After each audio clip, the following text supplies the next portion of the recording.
Bon, ben normalement le grésillement est passé et nous attaquons une nouvelle séquence intitulée Hispania, los hispano-romanos, que l'on pourrait traduire par l'Hispanie, les hispano-romains, ce qui est un petit peu l'équivalent pour la péninsule ibérique de la Gaule et des gallo-romains. Ça correspond pas mal. Allez, on commence. Et on commence par quelques petites indications générales. Alors, je ne sais pas si je vous redistribuerai une photocopie comme celle-là, mais je vous rappelle que vous avez quand même intérêt à relever au fur et à mesure du cours 5 mots ou expressions que vous pouvez, que je peux ici, réutiliser. Hein, notamment quand vous devez rédiger des phrases, tout ce qui vous permet de vous mettre en avant, de vous faire valoir, de montrer que vous avez un espagnol de qualité. Essayez donc de noter, peut-être d'une couleur différente, peut-être en surlignant, si je ne distribue pas la photocopie, en surlignant pour retrouver ça rapidement. Ensuite, nous continuons avec notre objectif culturel qui est l'histoire de l'Espagne. Alors les grandes lignes, hein, je vous rappelle qu'on a vu les Celtibères, on a commencé à voir l'arrivée des Romains sur la péninsule ibérique avec la guerre entre Carthage et Rome, et maintenant on passe à l'installation des Romains dans la péninsule ibérique. L'Espagne n'existe pas encore. Hein. Comme objectif linguistique, on va voir ensemble le futur proche, qui est une des façons les plus simples d'utiliser le futur en espagnol. Et puis ensuite, bon, le déroulement, je ne sais pas si je suivrai exactement ce qui est marqué là, on verra. Le document de travail, en fait, il part de 2 documents. Un qui s'intitule Los Hispano-Romanos, Hispania, et le deuxième qui s'appelle Civitas, la ciudad hispano-romana. J'essaierai de penser à bien vous mettre ces liens dans la description au-dessous de la vidéo pour que vous puissiez éventuellement aller le voir par vous-même si vous en avez besoin ou si vous en avez envie.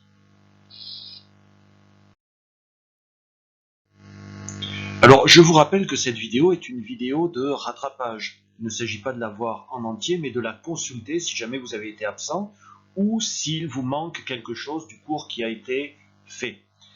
En classe, normalement, j'ai dû expliquer qu'on était en train de faire une espèce de jeu de rôle. On va supposer que vous êtes un Romain. Bon, ici, il est écrit « tu es un Romain ». Et ce Romain va envahir l'Ibérie, qui est le nom à l'époque de la péninsule ibérique. Ensuite, le Romain que vous êtes explique à un Celtibère, donc les premiers habitants de la péninsule ibérique, comment va être l'Ibérie avec Rome. Comment l'Ibérie va se transformer grâce à Rome. Et vous pouvez déjà voir ici que j'ai mis en rouge un verbe au futur proche. Ça, c'est le verbe ser, précédé de la préposition a et du verbe ir, conjugué au présent.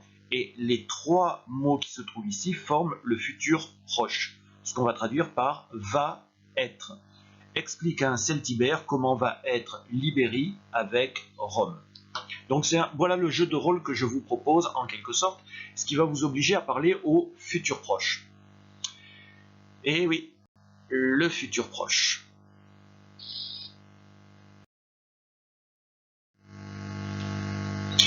Alors la vidéo commence avec ce titre en très gros et un aqueduc derrière, en construction, pas en ruine. Et j'ai demandé en classe, comme première question, de quién vamos a hablar?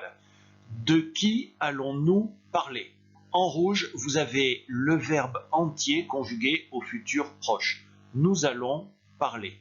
3 mots, vamos a hablar. Il faudra donc le réutiliser dans votre réponse. Ensuite, je demande comment va s'appeler l'Ibérie avec les Romains. Como va a llamarse Iberia con los romanos. Ici, vous avez un verbe un petit peu particulier, c'est un verbe pronominal, c'est le verbe s'appeler. Le C que vous trouvez à la fin correspond au S apostrophe en français. Va s'appeler. ¿Quiénes van a ser los hispano-romanos? Qui vont être les hispano-romains? Il faut me donner un peu une définition de cette expression, les hispano-romains.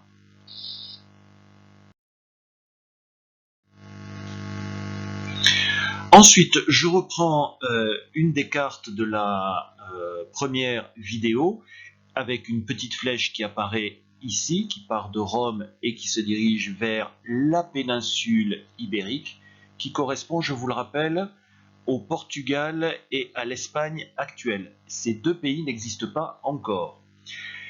À quelle occasion les Romains vont envahir l'Ibérie? En quelle occasion los romanos van a invadir Iberia? Pour ça, il faut se rappeler du cours précédent. Ensuite, deuxième carte avec une date ici. Alors, elle est en chiffres, mais il faudra apprendre à le dire en espagnol. Et j'ai demandé en classe, quand vont-ils commencer la conquête? Alors, ce « ils » qui se trouve ici, il s'agit des Romains. Cuando van a empezar la conquista?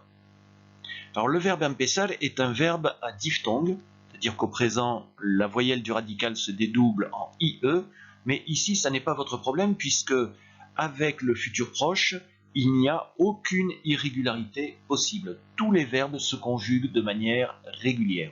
Donc ça vous enlève un problème. Et ensuite, je fais apparaître une deuxième carte avec une deuxième date, plus simple. Et vous voyez que ici, la péninsule ibérique a été pratiquement en entier entourée de rouge. Et je demande quand vont-ils, les Romains, quand vont-ils terminer la conquête? Cuando van a terminar la conquista? N'oubliez pas de réutiliser des éléments de la question pour répondre le plus simplement possible, dans un premier temps en tout cas. Question suivante, combien de temps vont rester les Romains? Oula, que c'est mal dit, je reprends. Combien de temps vont rester les Romains? Oui. Alors, j'ai fait apparaître ici le nouveau nom de la péninsule ibérique, et au-dessous, vous avez les dates qui ne se voient pas très bien et que j'ai remis en plus grand ici. Je vous rappelle que AC veut dire antes de Cristo, avant Jésus-Christ, 19 avant Jésus-Christ, et DC signifie después de Cristo, après Jésus-Christ. Cuánto tiempo van a permanecer los romanos? Ici, il y a une majuscule qui ne devrait pas y être, mais c'est PowerPoint qui me la met automatiquement.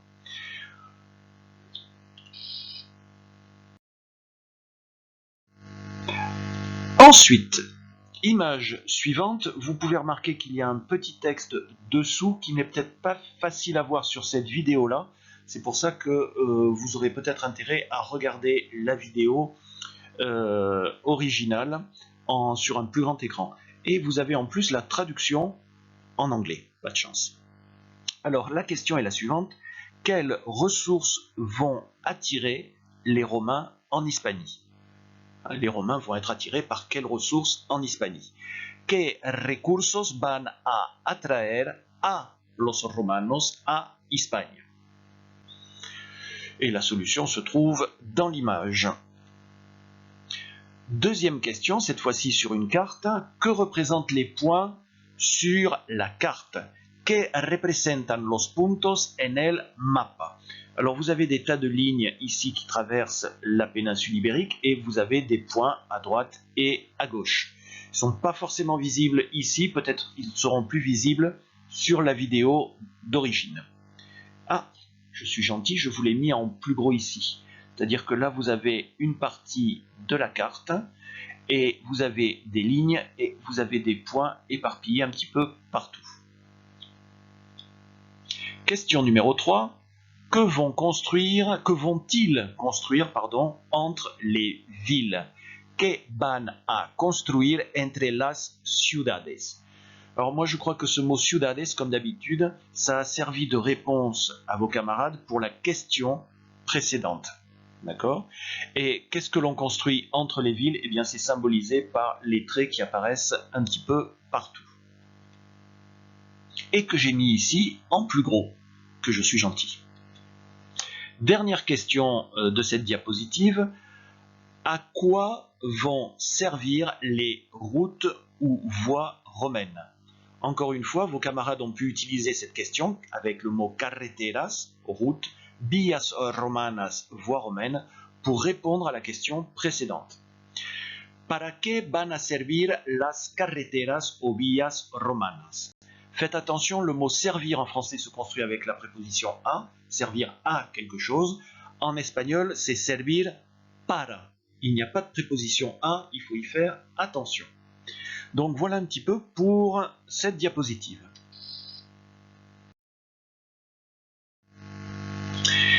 Alors, sur cette image qui se trouve ici, je demande que vont-ils construire, sous-entendu les Romains, que vont-ils construire pour contrôler le territoire?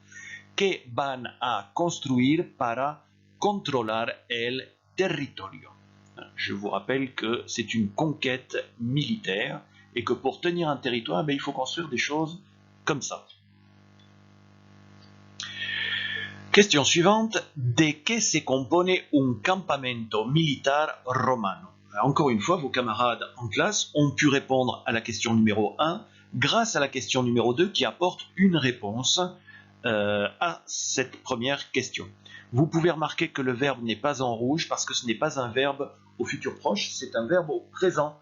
Je ne lui ai donc pas changé sa couleur. Question numéro 3, image numéro 2. En quoi va-t-il, le campement militaire, en quoi va-t-il se transformer? Alors là, vous avez encore un verbe pronominal au futur proche. Il va se transformer. Vous voyez que vous pouvez mettre le pronom réfléchi devant. Se va a transformar signifie il va se transformer. Et oui, ce camp militaire, en quoi va-t-il se transformer? Vous pouvez voir ici que c'est déjà un petit peu différent. Là, vous aviez des tentes, là, vous avez des bâtiments en dur. En qué se va a transformar? Question suivante. Comment vont-ils alimenter la ville en eau? La ville, encore une fois, comme très souvent, c'est une réponse à la question numéro 3. Donc pensez-y, pensez à bien regarder toutes les questions avant de répondre. Donc comment vont-ils alimenter la ville en eau? Como van a alimentar la ciudad en agua? Eh bien, vous avez une réponse qui apparaît ici dans la vidéo et que j'ai mis en plus grand. Dernière question. Comment vont-ils, les Romains, traverser la rivière? Attention, c'est masculin en espagnol. Como van a cruzar el río? Donc, je vous ai mis ici une image plus grande de ce qui apparaît dans la vidéo. Attention, ce n'est pas le même type d'édifice ici et là. Donc, je vous en ai mis un autre modèle ici en bas.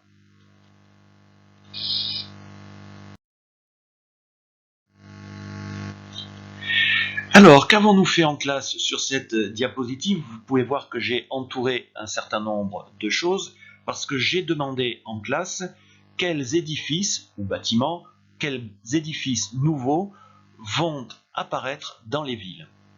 ¿Qué edificios nuevos van a aparecer en las ciudades? Alors, vous avez ici deux types de bâtiments.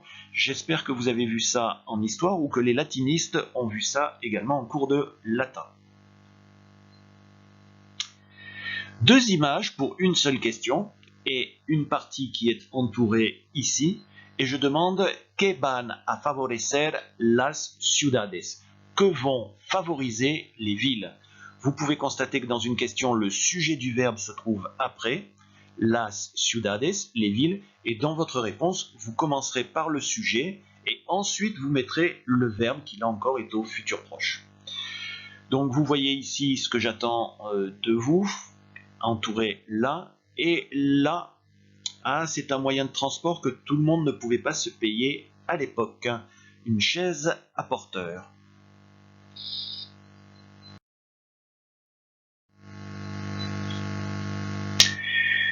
Ensuite, nous avons une nouvelle image avec cette ville qui est entourée de rouge. Observez-la bien parce qu'il va y avoir quelques changements. Première question, Que va-t-il se passer peu à peu avec les villes?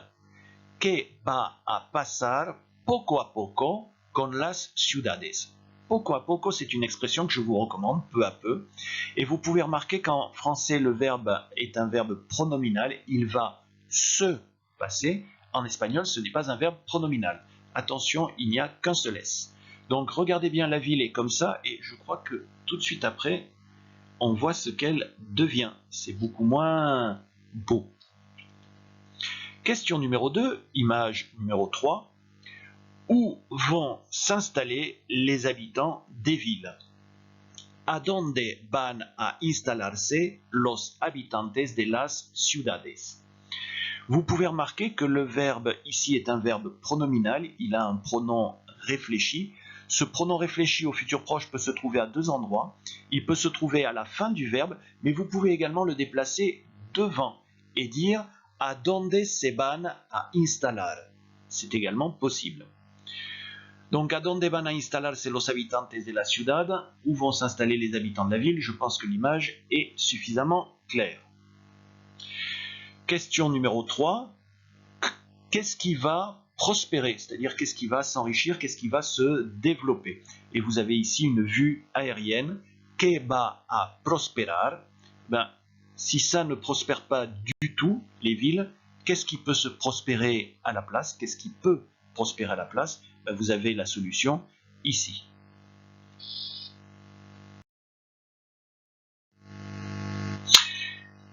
Alors, sur cette diapositive, nous avons vu en classe la question suivante. Comment vont vivre les propriétaires, c'est-à-dire les propriétaires de ces fermes ou de ces exploitations agricoles?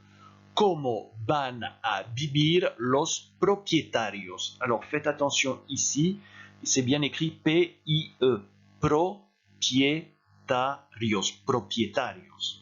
Et vous pouvez voir qu'il devait avoir une vie plutôt facile, et je crois que ici, mais il faut regarder sur la vidéo d'origine, vous avez la solution qui apparaît là. Je demande ici pour l'image numéro 2, où vont-ils s'installer? ¿Dónde van a instalarse? Vous avez de nouveau un verbe pronominal ici, et vous savez que vous pouvez mettre le pronom réfléchi là, à la fin, van a instalarse, ils vont s'installer, ou que vous pouvez le placer devant détaché.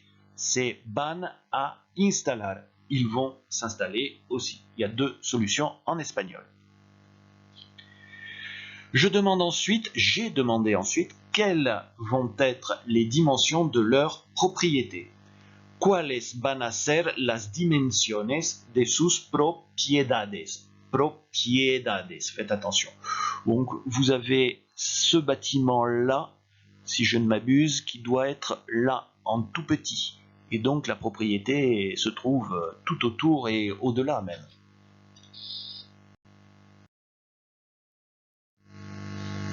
Ensuite, nous avons vu en grand cette image qui n'est pas extraite de la vidéo que j'ai récupérée. Et vous avez également une vue d'une propriété agricole actuelle en Italie ou en Espagne. Où là, je ne me rappelle plus de la source de l'image. Ça, ce sont des villas romaines dont vous retrouvez encore de nos jours des équivalents. Vous pouvez donc voir que c'était des propriétés plutôt importantes. Ça, à refaire en Minecraft, ça doit être assez intéressant et compliqué en même temps. Voilà d'autres exemples. Là, je suis sûr, vu le paysage, nous sommes dans le sud de l'Espagne. Et vous voyez une propriété agricole qui peut reprendre un petit peu un certain nombre de caractéristiques de la villa romaine reconstituée ici en image de synthèse. Et vous avez une dernière image ici d'un équivalent de ces villas romaines.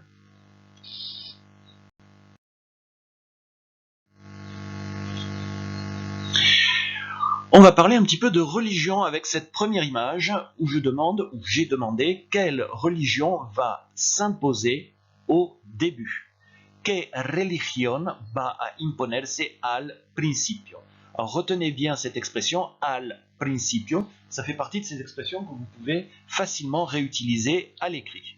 Vous avez de nouveau un verbe pronominal, le C qui se trouve ici correspond au S apostrophe. Elle va s'imposer, d'accord? Et vous vous rappelez que vous pouvez le placer devant détaché. Donc deux solutions, va a imponerse, elle va s'imposer, ou alors se va a imponer, elle va s'imposer. Est-ce que j'ai mis quelque chose pour compléter?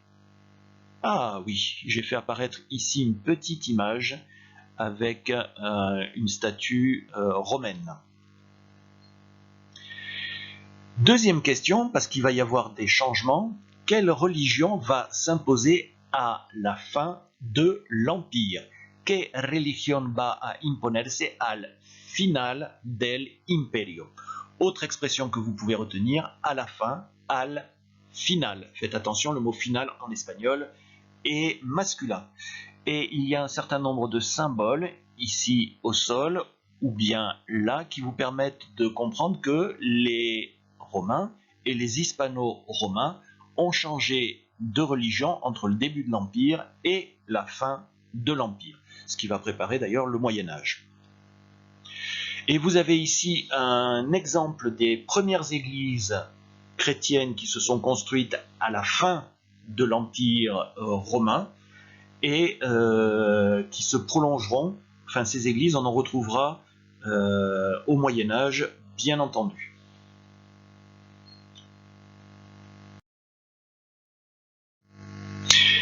Et voilà le titre de la vidéo qui apparaît en plus grand. Parce que nous avons fini.